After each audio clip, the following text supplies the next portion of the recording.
Hi, this is Alcam. Welcome back to my channel. Well, I was talking earlier about a situation with Chuck Schumer going around saying about lone wolf maybe hiding among trans employees, waiting for an opportunity to attack passengers in the terrorist act. Well, of course, nothing concrete ever came up. It's one of those misinformation stuff that unfortunately has come and helped management of the New York City Transit Authority more than anything else. And the employees are always getting stuck behind the 8 ball when it comes to these subjects. Well, yeah, I know you're saying, well, misinformation, that's something that Donald Trump would be talking about. Yeah, but Donald Trump is not a trans employee. And we had to deal with some of the stuff that's quite a doozy. There's just stuff that you never seen in the papers, and what does go in the papers, sometimes they don't verify these things when they put them out. Of course, the classic is the 14th Street rail disaster, the train that derailed, that killed 5 people, injuring many.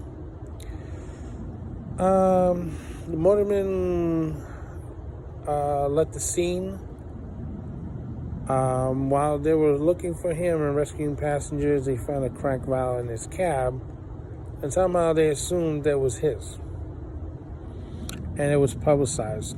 So now motormen are being called cracked heads and drunks. That is until when they found him and they did the drug and alcohol test, he only tested positive for alcohol. There was no crack in the system. But unfortunately, the damage is done because the crack valve that was found in his cab. The union president at the time, Sonny Hall, decided to get New York City Transit the random drug testing that they've been bugging us about for so many years. But when he gave it, there was no protections for the employees to prevent abuse. But now the reality is this. In that time period, yes, there was a crack epidemic happening. It was a drug problem. So what's happening right now with the pandemic? The difference is, of course,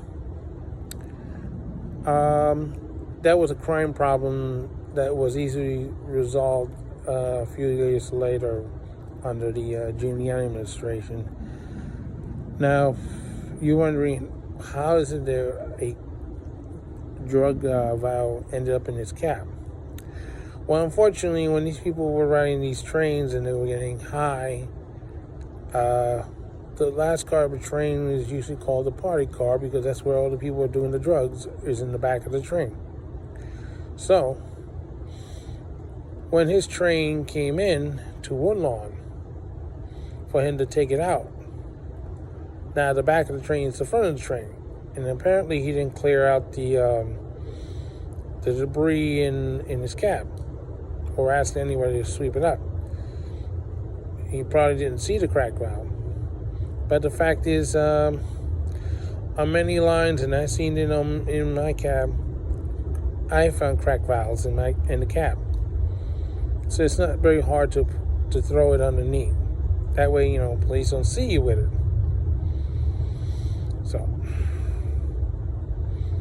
So that's how that misinformation benefited management. Unfortunately, the random drug testing did not benefit the public as much as everybody thought it would, because we still had accidents after the 14th Street rail disaster, and everybody was coming up clean, including the accident on Winford Bridge on June 5th, 1995. He came back clean. So,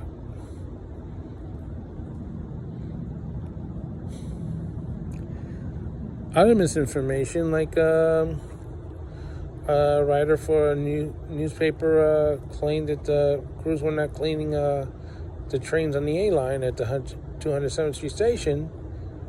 But guess what? When they tried to take a photo of an dirty A train that just left the station, they couldn't find one. So they went to another line to take a picture and said that was an A train when it wasn't. Other misinformation, the outdoor operations in 1996-97, which was stand-up pilot program, there was information that was suppressed, and there was information that was put out that was misleading, misinformation. Nobody bothered to verify this. Unfortunately, this misinformation ended up costing a passenger their life. There was 3 incidents in the Rockaways involving the Rockaway Park shuttle. Now, media went around asking and accepting the explanation by New York City Transit and the NYPD. All this didn't happen on the Rockaway Park shuttle. It happened on the A line. It happened on a C train. It happened on another A train. We had a near ride on a Rockaway Park shuttle at Beach 90th Street that ended in a passenger getting killed at the Hyman Wise housing project later on. We had a priest who has been slashed in the face on a robbery on another Rockaway Park shuttle. And of course, Florence Eric Johnson was murdered aboard one of the Rock Park shuttle trains. But New York City Transit put out false information that happened on other trains. The problem was, the last train, they didn't get rid of the car number off the Rockaway Park shuttle roster. So a union official looking for this train that was involved in the incident on the A train couldn't find it. Yes, an A train do show up once in a while on that route when it's rerouted for emergency, but otherwise, if it's a weekend, no. Other times, rush hour service. A few A trains in the morning and evening go to and from in one direction. The question was, did an A train in the PM rush was involved in the incident? Well, it turns out they couldn't find this A train because the car number didn't match any of the trains that was operating there. But when you went and looked in the Rockaway Park shuttle, bingo, a match. The media was furious, but they took it out on the NYPD. They never challenged New York City Transit.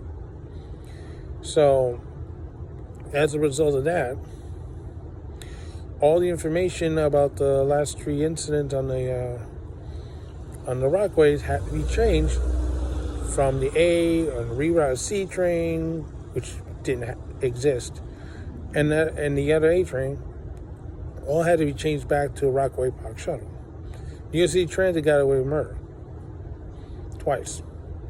The death of a passenger on board one of the trains, and the information war, they didn't get scrutinized like NYPD did.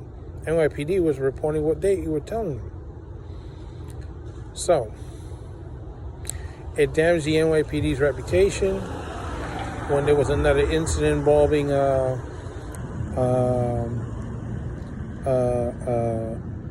an incident involving a Haitian immigrant and the police. Public went negative with the NYPD from that time in 1997 up till 9/11. And there's other stories like that are happening.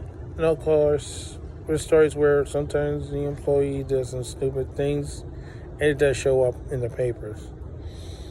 Especially sex scandals and improper train operation. And of course, my favorite situation is Keno the teenage train operator. You may or may not remember the story, but there was a young man posing as a train operator. Stole the A train, as he would say. He operated from 207th Street to Lefferts, and he tried to operate back to 207th Street, but he was using somebody else's identity. And he was almost successful until he left 168th Street, and he hit a timer that was hidden. They had moved it. So as a result,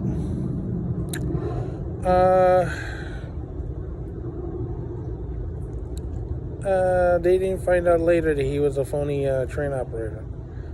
Supervisor that was trying to take him downtown, unfortunately wasn't able to keep control of the individual. He bolted and left. I didn't like that supervisor anyway. So this is Al Kansas. So now, and don't forget this song.